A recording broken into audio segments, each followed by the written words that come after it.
Rioters' Target Hotel used to house asylum seekers amid worst UK disorder in years.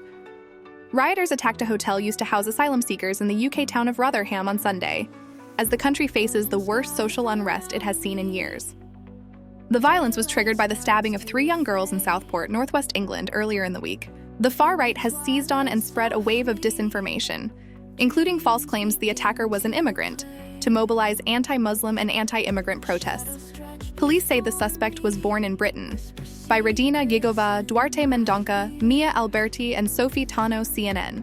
In the latest violence, the Holiday Inn Express Hotel in Rotherham was targeted by protesters who stormed the building, with reports of it being set on fire, according to PA media. Rioters threw objects and sprayed fire extinguishers at police officers during the clashes. Some of the rioters waved England flags as they chanted and faced off with officers. According to PA, at least one injured officer wearing riot gear was seen being carried from the scene. British Prime Minister Keir Starmer has condemned the weekend's violent protests, which saw at least 147 people arrested since Saturday night. Those involved in violence will face the full force of the law, he warned. People in this country have a right to be safe, and yet we've seen Muslim communities targeted, attacks on mosques, other minority communities singled out, Nazi salutes in the street, attacks on the police, wanton violence alongside racist rhetoric. So no, I won't shy away from calling it what it is.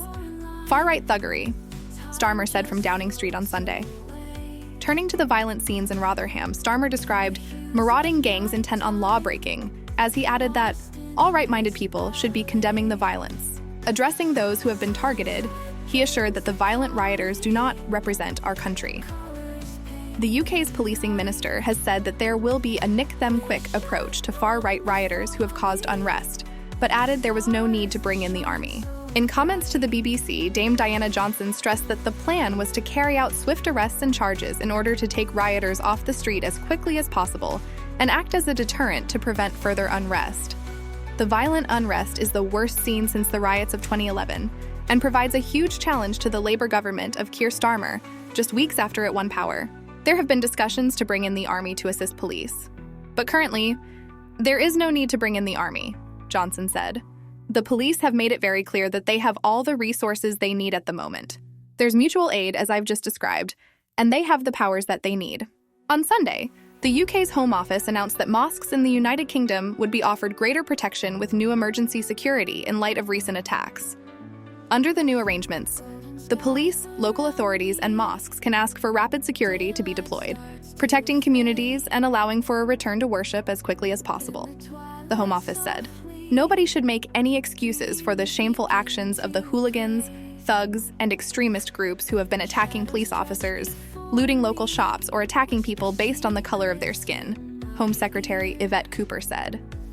Joe Mulhall, Director of Research at Hope Not Hate, a charity which campaigns against racism and fascism, has warned that the social media platform X, formerly Twitter, has become a central space for the spreading of dangerous disinformation and the promotion of the protests. Speaking to CNN, Mulhall said, "This wave of riots and racist attacks is not centrally organized, but rather has emerged out of decentralized far-right networks, many of which operate on X.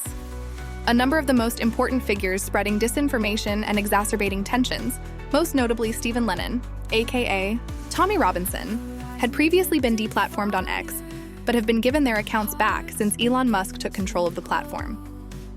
This has resulted in far-right extremists once again being able to reach millions of people with their dangerous and divisive propaganda."